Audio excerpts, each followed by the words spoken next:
top stories, the Ministry of Foreign Affairs reveals Ethiopia-China trade volume hits $5 billion.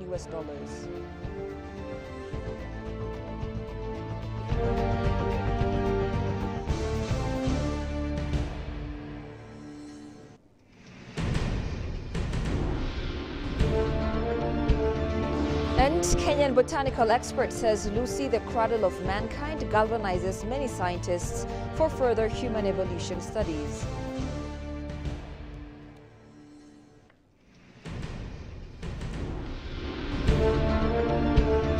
Hello and welcome to EBC World, the voice of Pan-Africanism, with the latest news highlights of the hour. I am Tabitha John. Do stay with us.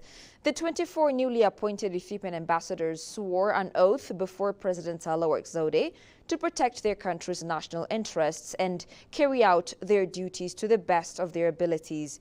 The president congratulated the ambassadors on the honor of representing their country and expressed her hope that they would diligently fulfill their responsibilities. During the occasion, President Sahle-Work urged the ambassadors to use all their potential in ensuring Ethiopia's national interest. Minister of Foreign Affairs, Ambassador Taye Atqassilase, congratulated the ambassadors, emphasizing that serving their country is the greatest honor. He expressed confidence in their ability to advance Ethiopia's interests in both bilateral and multilateral settings, citing the extensive training they had received over the past 3 weeks, as per the Ministry of Foreign Affairs of Ethiopia.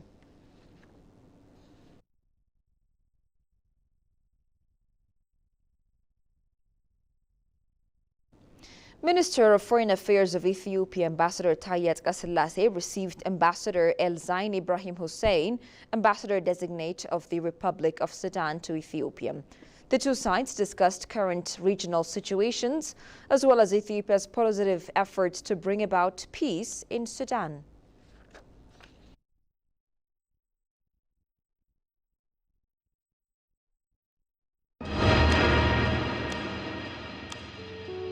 Modern humans originated in Ethiopia means that everybody evolved from these ancient populations that lived in what is now Ethiopia about 150, 160,000 years ago. Those are the populations that spread to the rest of Africa before they went out of Africa, right? So basically, you can say that, modern humans originated in Africa. Definitely, there's no question about that. But once they showed up as modern humans, they've spread to different parts of Africa. In the end, yes, everybody can say we're all Ethiopians. We're all Africans. That's like, no doubt, nobody doubts that. Every human being that lives on every corner of the world, they trace their origins to Africa. If you want to be specific, then of course they trace their origins back to Ethiopia. Ethiopia and China have alleviated their relations to all-weather strategic partnership in various ways. The Ethio-China Business Forum kicks off in Addis Ababa to find possible ways to boost business ties. Haptamu Ashagri has the following report. Ethiopia and China have interested to elevate their cordial relations in various ways. Ethio-China Business Forum has opened to mesmerize the existing strategic partnership in the future. Speaking on the occasion, Misganu Aragga, State Minister for Ministry of Foreign Affairs of Ethiopia, said the Ethio-China Business Forum is instrumental. This forum brings together business communities from China and Ethiopia for the first time since our countries elevated their bilateral relation to an all-weather strategic partnership in October 2023. Misganu underlined that the two countries are interested in the new era of strategic partnership and the total trade volume of the countries are boosting. China has fostered a strong partnership with Ethiopia.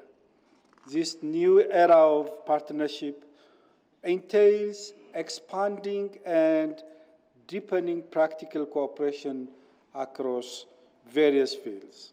Today, China is Ethiopia's leading source of investment and major trading partner. The total volume of trade between Ethiopia and China stands around $5 billion USD. The state minister stresses that the ongoing foreign direct investment of China in Ethiopia is increasing time to time. 1,800 investment projects operating across Ethiopia, China's foreign direct investment reached 4 billion USD.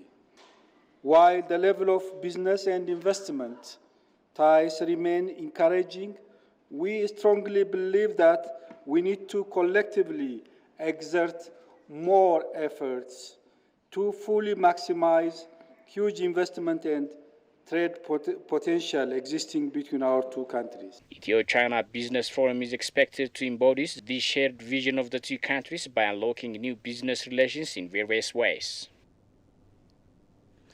Kenyan botanical garden expert said Lucy or Dinkinesh is a symbol of humanity and unity regardless of language and color. The discovery of Lucy in Ethiopia had laid a strong foundation for scientists to study human evolution. Goshumellisau has more. Ethiopia is commemorating the 50th year anniversary of the discovery of Lucy or Dinkinesh with various assortments. Scores of visitors across the world are attending the event. One of the visitors, Kenyan botanical expert, said Lucy or Dinkinesh is a symbol of humankind and unity. For me, it's a symbol. Lucy is a symbol of humanity and one source. Regardless of your color, regardless of what language you speak, it is a symbol of unity. And I think Ethiopia and the scientists from Ethiopia, they have brought this out quite well. And I was privileged to attend through Zoom online when they launched it at the University of Arizona. And all the talks that were presented during that forum really brought out about the heritage and the African rich heritage that we have that is able to tell the story of humanity. And I wish we could all learn from our history that really we are meant to be human, united together, walk the same journey, and everybody has their space within their time. The discovery of Lucy had laid a strong foundation to carry out more studies on human evolution, particularly for younger generations, she noted. Ethiopia popularizing and telling the world about the origin of humankind, and by the evidence of Lucy, people are now understanding the science of anthropology and the science of evolution. And this aspect, if it goes out there, especially to the younger generation, it's going to have a more harmony. But I believe Lucy is more a pillar, pulling people together, boundless, without caring which color, which language, as long as you are from Africa and beyond. So Lucy is more a joining pillar to unify humanity. The botanical expert further said detailed studies must be conducted and Ethiopia should use its rich history for tourist attraction. I think there's still more beyond in the ground that are yet to be discovered. But in that time, I think Ethiopia is quite rich. And it's something, it's a heritage that we need to embrace, and especially Ethiopians, and talk to people about. It should be a center of tourism, attraction to the local domestic tourism, and also international tourism, because you are rich. The 50th year anniversary is being observed with symposiums and panel discussions, it was learned. The Ethiopian Defense War College says it is working to secure Ethiopia's interest in the dynamic security situation of the region. In an exclusive interview with EBC, Commander-in-Chief of the Defense War College, Brigadier General Bulti Taddese, underscored the importance of working with other African countries to overcome security challenges. Johannes Fantaun spoke to the general. Take a listen.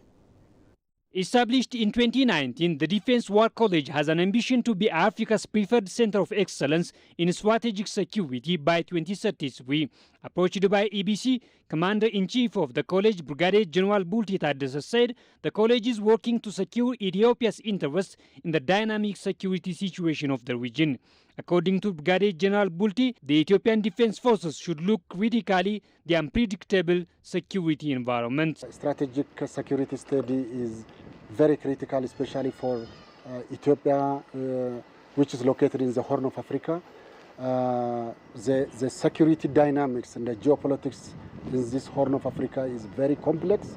No one can determine what will be happened tomorrow or after tomorrow. In this dynamics environment, the defense wanted to look at it, the strategic leadership, to look very critically how we are going to secure Ethiopia's national interest. Speaking on the college's ambition to be the center of excellence in strategic security, the commanders said they are making efforts to train military leaders of neighboring and friendly countries. Not only the local students in the other securities, we also try to take the neighbor countries and the friendly countries. This is also very good for an Ethiopian because Ethiopia known as the womb of the Africa. So to accommodate in the work with other African brothers as Pan-Africanists, we should have to work with other African brothers. So in that regard, so far, for example, in this year, 9 different African brothers were trained now. So we worked with them. The Defense War College is one of the non-technical training institutes of the Ethiopian Defense Forces.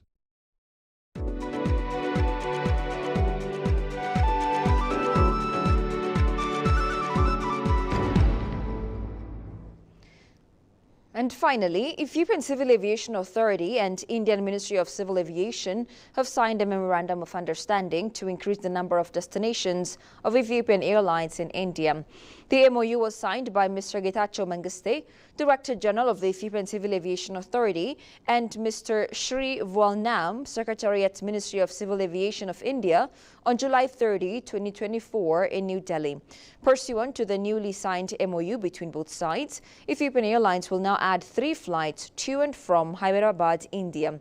According to the Ethiopian Embassy in Delhi, the MOU will enhance the capacity entitlement of Ethiopian Airlines from 35 to 38 services per week in each direction.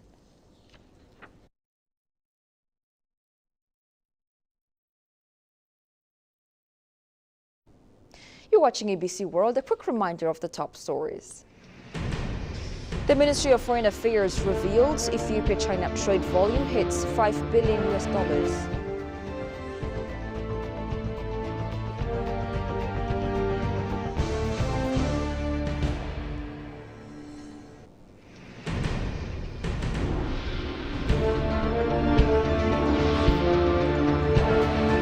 And Kenyan botanical expert says Lucy, the cradle of mankind, galvanizes many scientists for further human evolution studies. That's all we had for now. I'm Tabitha John. Thank you for watching. Have a good time and do take care.